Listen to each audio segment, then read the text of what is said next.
Welcome to the Strangers on the Way podcast. I'm so excited and honored to have today's guest, Jen Dunnewold, with me and with our listeners. Um, I met Jen through a group called Still Burning, which it's not about being on fire, but it's about um, just continuing to stay in a community of people who are going after the same thing. And I've been so moved by just Jen's heart, her wisdom, her passion, and I'm really honored and excited to have her here today. So, Jen, welcome. Excited to have you. Thank you. It's so good to be here. Yes, I would love to have you just introduce yourself to our listeners and share just a little bit about you. Okay, let's see. I'll keep it short. I'm uh, a Tennessee resident. I've lived in Tennessee my whole life. So born in Nashville, raised just outside of Nashville. Then went to college not too far away, and then moved out to East Tennessee when my husband and I got married, and we've been here for the last 13 years. We have one son. His name is Judah. He is incredible. He's all boy all the way. Loves soccer. Smart kid. He's just great. Let's see what else. I lead worship. I've done that for a very long time. Um, it's my heart. I'm a worshiper at heart. Have been since I was a little kid, I think, and I do that. I'm super passionate about emotional health and about just culture of honor and seeing that everywhere, seeing just like holistic health and healing in spirit, soul, and body everywhere I go. Those are things I'm super passionate about. Oh, here's one more just fun fact. I'm a Survivor fan. I love the show Survivor. It's my favorite. We're in season 49, I think, right now, about to hit 50. And the reason why I love it so much is because of just the social experiment of really you see so many people from different walks of life coming together and having to use social strategy, and just being in a place that's really compromising.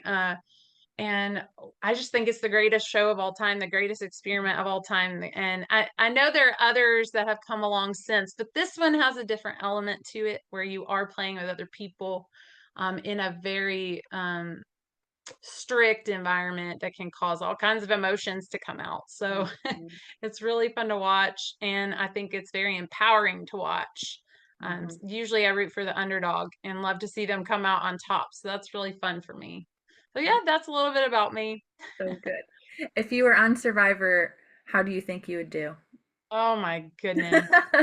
I think I'd love to say so good I'd win it, but I think everybody that has gone into that game has had that. Some of those people actually have it come true. But I think they said they've had 750 contestants or Wow. something like that. And only, 48 winners so far. So who knows? But I think socially I do really well. Um, I think the physicality of it all would be really tough, especially those nights when, I'm like, I have to have conditions just right to sleep every night. Like, I need this bed and I need these lights out and I need this sound machine. And I'm like, no, you're stranded on a beach and people are snoring and there's every sound in the woods. And, those things like that, Mhm. I think would probably mess with my game a bit. So Sure. we just have to see. You never Yeah. know. Yes, I love that. That's so fun. Um, how did you become interested in like emotional health, culture of honor, wholeness? Have you always kind of been interested in those topics, or did something like catalyze it in your life? That's a great question. And for the interest of keeping it short, I would say, so yeah, there was when I first got married, I had grown up in a very conservative church, and I told you, Lauren, I was really, unlearning things, relearning things, learning new things, learning how to like uproot bitterness and at the same time so I could walk in forgiveness and also learn to love. I heard someone say this as I was going through the journey of that. Remember, you used to live in that house. Like Mm. that was your house before. So don't treat them like an exile, right? Mm. And don't live in bitterness for them. But remember, that was you. You were there once. And I'm going, oh, wow, that really stuck with me. But so when I got married, my husband's family seemed to just be like the perfect family. Um they had grown up in a, non-conservative church, raised non-conservatively, except for like my husband and his brother grew up going, Christian school their whole lives. Um, when my husband was a senior in high school, his parents adopted a little girl from China. And they also at one point I think were going to be missionaries in Thailand, but ended up staying back when they found out they were pregnant with my husband and supporting missionaries from their church, and then eventually adopting a little girl. And so when I met him, I was like, oh man, your family has it all together. His dad was a Christian counselor. I just was like, man, they're going to see right through me. I've got so much I'm unlearning. They're going to just like look at me and see everything I've done wrong. I feel like, your dad's going to see right through. And so I got to be on my best behavior, or I got to like, I don't know. I don't know what I got to do, but I really just need to act like I got it together, and pretty soon into our marriage, my husband's dad was diagnosed with stage 4 cancer, pancreatic. And what started off as they, thinking that he had the flu. It was, he goes to the doctor at Christmas, finds out it's not the flu, it's actually stage 4 cancer, and he's got about a month to live. That's what they're giving him. And at this point, my little sister-in-law, who, is adopted, she was she was like 9 or 10 at the time. And we had a 1-year-old son about to turn 1 at least. And so just kind of all those family dynamics just imploded. It was like everything I thought to be perfect, it was like when reality came to the forefront and it's hitting you, what are you going to do? And I watched his family just do a 180. It was like all the perfection I thought I was seeing was not true. And the way they kind of handled it was very, let's keep busy. Let's not talk about it. Let's just like keep doing life. And we're kind of over here, they're in Nashville and we're over here in East Tennessee looking at it from outside a little bit. And I think getting a different perspective of it from here felt like, wait a minute. Can we make decisions as a family? Can we talk about this? Can we, and it was just like, no, we're not. And so I, at that point, it had been at Christmas or maybe the year before. This, you'll find this funny, but my father-in-law had handed us Danny Silk's book, Keep Your Love On. Wow. And it went on the shelf, I think. And so as all the family is kind of like just being torn apart by this diagnosis, um, I pull this book out and start reading it. And I'm like getting wisdom. And I feel like I have permission from the patriarch of the family because he gave it to me to read.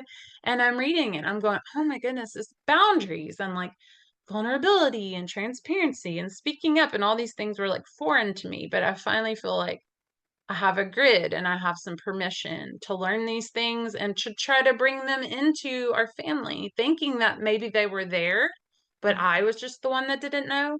Mm-hmm. And I quickly saw that wasn't the case, that even though I had been given this book, this was not how this family was operating. And so I went down this emotional health journey, um, and I quickly saw there were many, many people that I was being told, oh, they're mature enough in the family to handle hard conversations. It just was not so. And so I got to a place where I had to learn, am I going to remain vulnerable, open, and loving and transparent even when nobody else does? Am I going to walk in emotional health and freedom even when everything is exploding, even when we are being completely rejected, and everything we've known is turned upside down? Am I just going to go with that? Or am I going to say, no, I have a say here. We have a say here. And so it's been a long journey. Uh, it's been a long and painful one, that started in 2014, I believe he was diagnosed, and we lost him in 2016. So a lot has happened since then, on that journey, and I'm still walking it out, of course, but yeah, it became very real in our family. So Yeah. Yeah. yeah. Like a scenario where it's like, yeah, you can either learn those skills or just kind of go along with what's always been done. Yeah. So what was that like process for you then? Because obviously we can't control other people, but we can learn to set boundaries within ourselves. And um, like, what did that look like for you? And I know one of the things I love, I've heard you say a couple times is like, I used to be a people pleaser, and I'm like, and I can see the freedom, like you're not anymore. And so I'd love to hear. I'm sure a lot of people, including myself, can resonate with that. Like, what was that journey for you like? Wow, that's a good one, because I could see that kind of going through every aspect of my life, right? We could say that it just comes through one avenue, like, oh, when I'm around these people, I feel that way. But as I would sit back and like process when I'm alone. Those moments when you're I've heard you say this before, when you're in the shower, like you're just singing to God or talking to Him. Like it's like the one place where your brain is, you feel Mhm, like I have freedom right now to just process. mhm, But I'm sitting there processing and thinking, like, I've done this everywhere, right? Like, oh, what if I'm at, uh, if I feel sick or I feel like something's coming on and I'm scheduled to sing on Sunday, like lead worship, but I have to call out last minute. Are they going to think that I'm unreliable? Are they going to not ask me back because I had a migraine? Those kinds of things. mhm. Like, Yeah. and then it goes into comparison, like who looks more reliable, who's showing up, and and you just see yourself falling into that trap of, um, like, I need to present a certain way. I need to show up, in the way that other people want me to show up to life. And um, if I don't, I'm letting them down. I'm disappointing them. And me disappointing others is something that crushes me. I just can't, that's kind of where, when I was processing what I would find.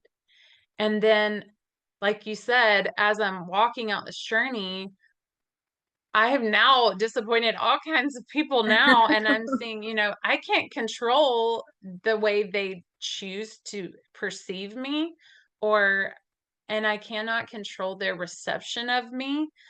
Will they receive what I have to say or not? Like, but does that mean I don't say it? And I think I have learned, I had a point in this walk where I was like, no, that doesn't mean I don't say it. I should say it. I need to speak it. And then I've taken steps back on in healing and been like, but is what I have to share, is the weight of what I have to share, should I just throw it out there for people who don't want to hear this?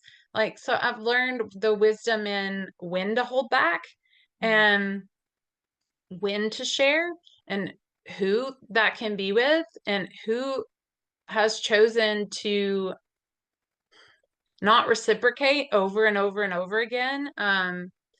And so I that's a hard lesson to learn.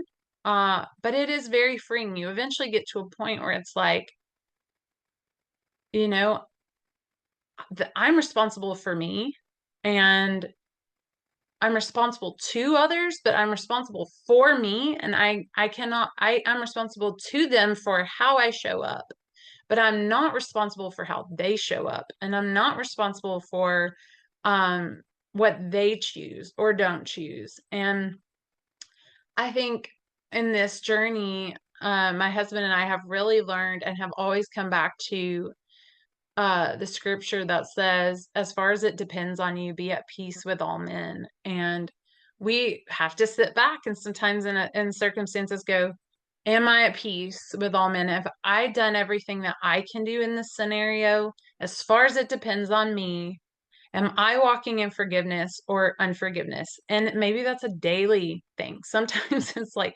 today I feel like, no, I feel bitter today about that thing I said I had worked through 700 times, and I think getting to a place knowing that sometimes forgiveness is a moment by moment job.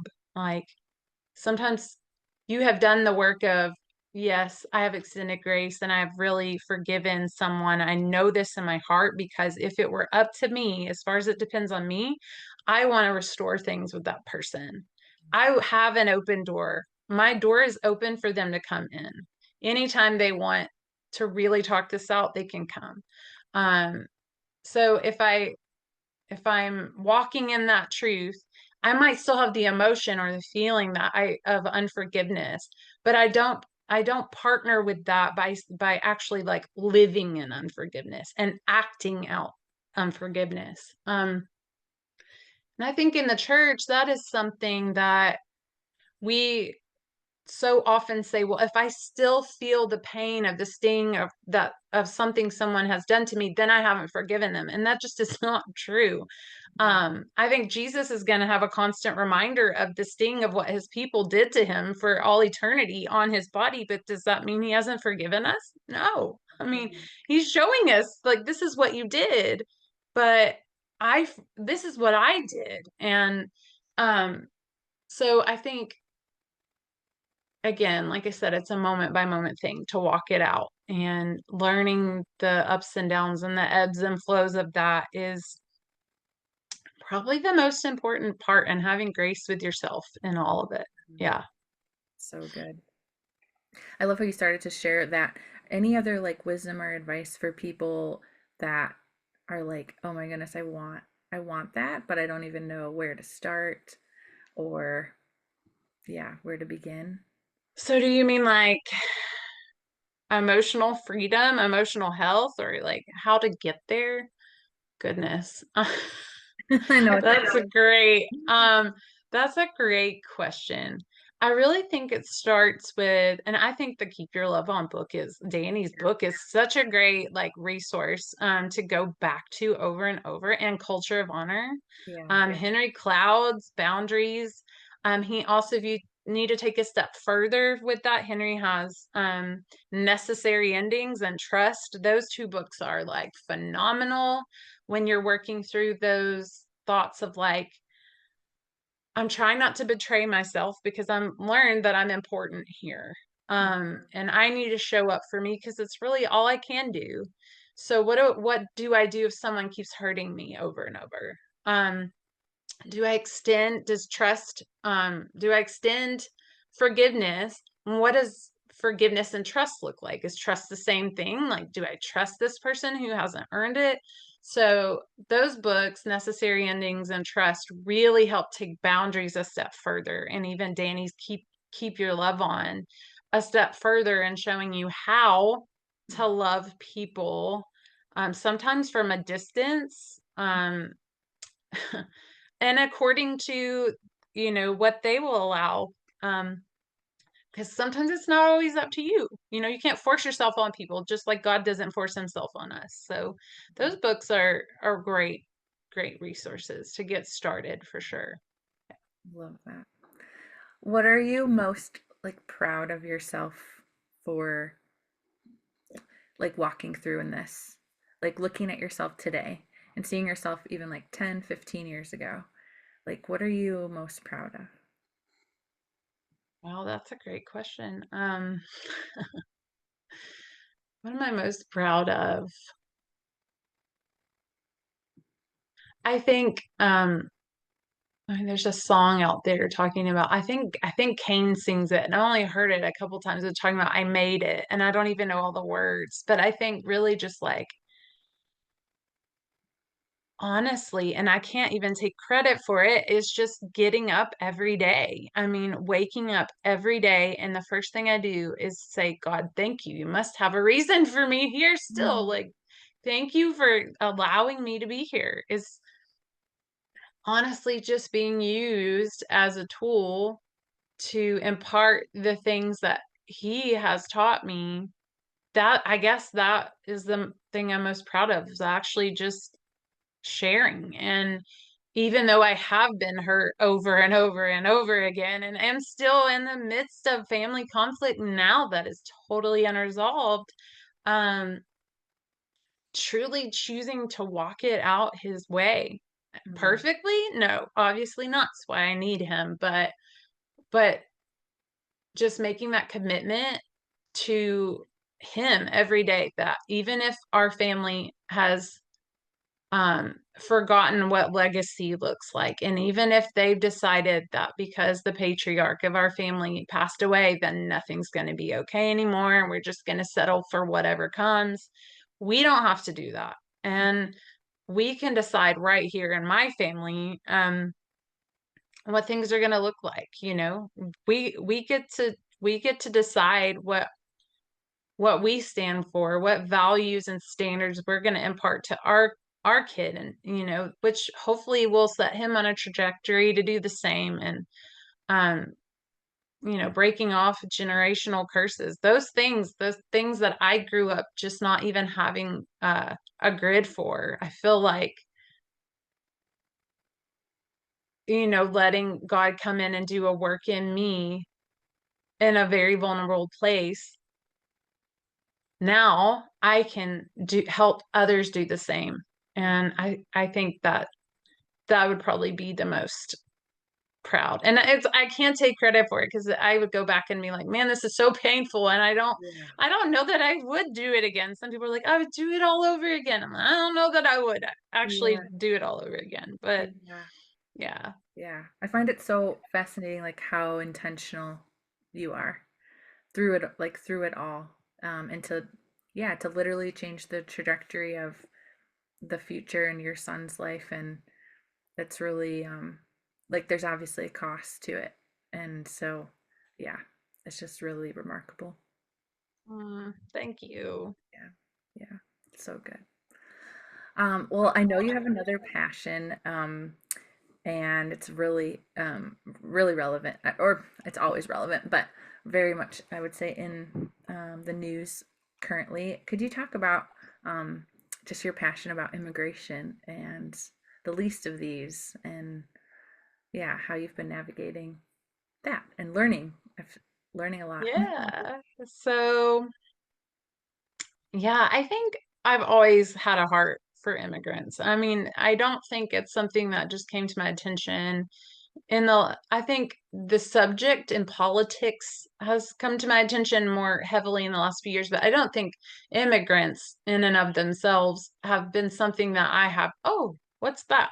Mhm. I grew up in a family that my closest cousin growing up, her dad immigrated here from Venezuela. And so he was always the life of the party at every family gathering. I mean, we would salsa dance, and he would speak Spanish, and I would always be asking, "What are you saying? I want to know. Teach me." And um and they would make the most amazing Venezuelan food. And so I just loved that when we got together for all the holidays, that we had this different cultural, thing going on in our house and in my grandma's house. And so I just grew up like really accepting of different cultures right away. And I mean, every Thanksgiving, every Christmas, usually we had a very, very big family. And so my dad had six brothers and sisters, and then everybody had kids, and then now there's grandkids and great grandkids and great great grandkids, and we were just always a family that was so accepting that almost every single time we had to get together, there were people from other families that, a cousin brought and said, hey, they had nowhere to go for Thanksgiving, or, their families across overseas. So they're coming to our thing. And we just welcomed them in. And sometimes they were Hispanic and sometimes they were just neighbors or a college friend, or sometimes it was a boyfriend or a girlfriend. We saw many of those come and go. Um, but it just was a staple in my family. And I just was so used to it that I admired and was in awe of other cultures instead of looking at them like they were inferior or they were going to do something that would cause my life to be different or less comfortable, or I don't know. I never saw them as an other. I always saw them as a something I wanted to know more about, a person I wanted. Ooh, that's so, intriguing. And I think even doing missions in Africa, I was in Kenya. I spent about 3 months there in a year, and oh my goodness, fell in love with the culture there and the people and just what they taught me. And um, wow, I feel like the U.S. is so small and sheltered sometimes as to the rest of the world and what the rest of the world really has to offer. And so, um, I think I just have a different view of immigrants, and I want them here, and I want what they have, and I see them with compassion as Jesus did. And I find so many places in the scripture where, the Israelites are being reprimanded for the treatment of foreigners and for the way that they, did not make room for them, and um, didn't keep part of their field as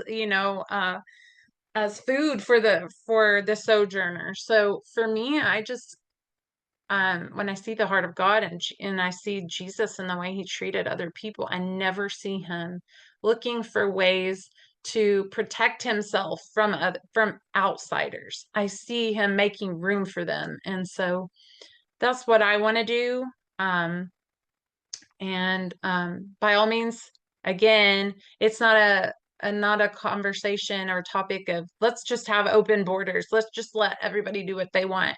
And truly, if you look at it, that's not what's happened. And it's not, if you go back through politics and US politics, there have not been open borders, and no one's actually asking for that. It's one of those fear mongering terms that gets thrown around like, oh, these people just want open borders. And it's like, is that really what's happening? Let's go do the research. Let's go look at the facts. And the facts are that every president has made strides in immigration and has had big losses.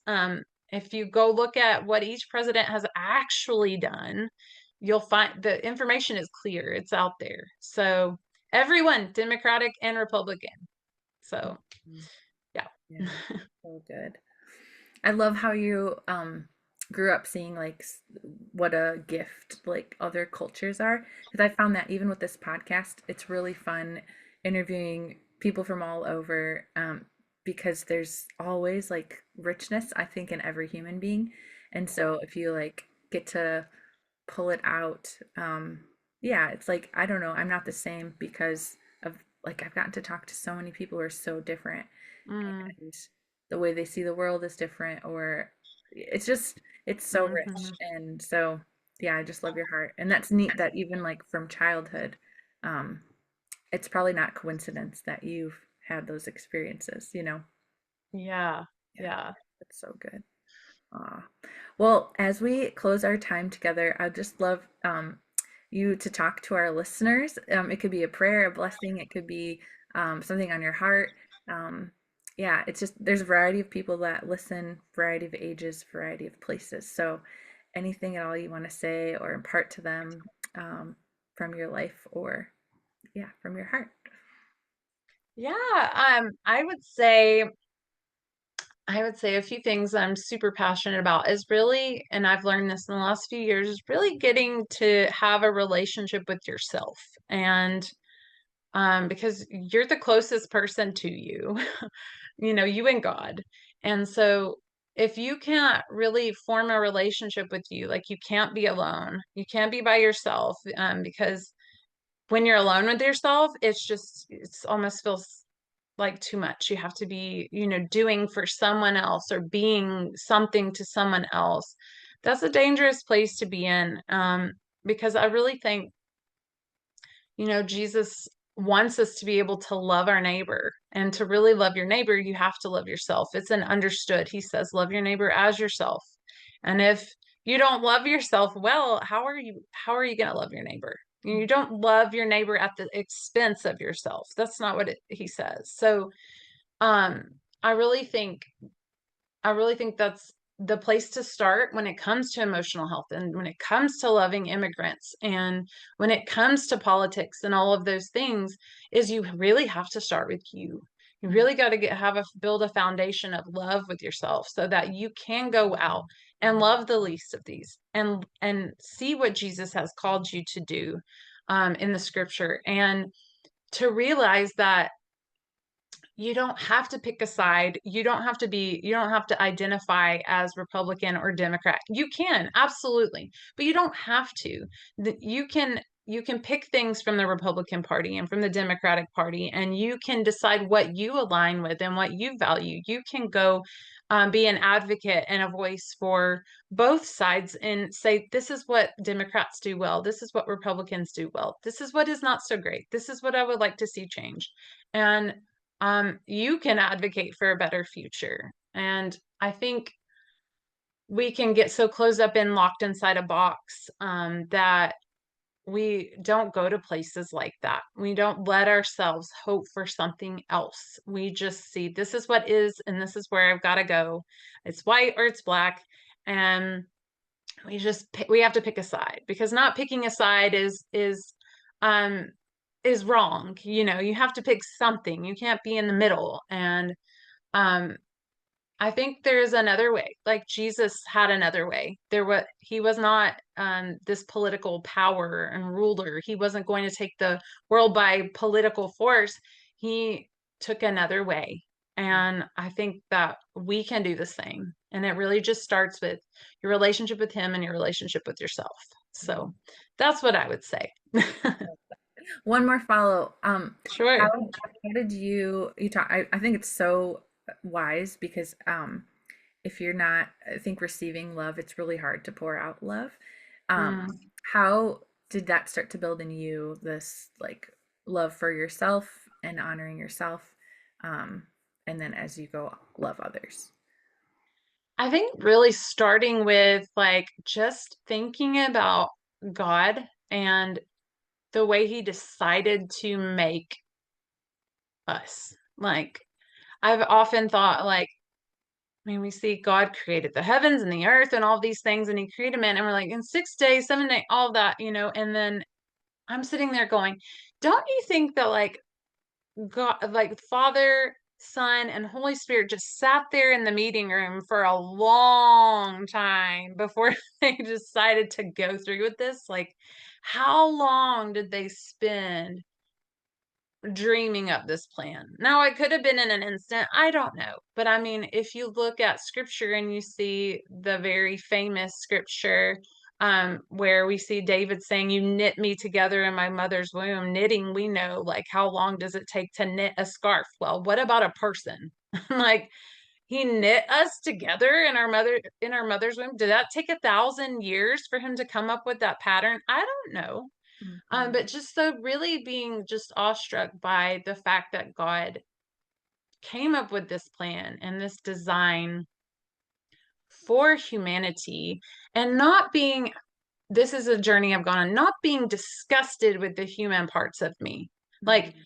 I shouldn't be disgusted with humanity. Why? Because it was God's design Mhm. for us to be human. That's not something that, when you hear you're a sinner and it's your flesh that's coming after you. And I'm going, but I am sanctified because of the Lord and what he has done. So I don't look at my human nature as something to be afraid of and something to like be beating into submission, because I am in submission to God. And so I can look at that and say, and have grace for my humanity, like I would want someone else to have for themselves, and I really think that's the place to start is whose design was it for humanity, for us to be human? It's God's. And whose image are we made in? His. So you start there and you've got a good foundation for the rest of it.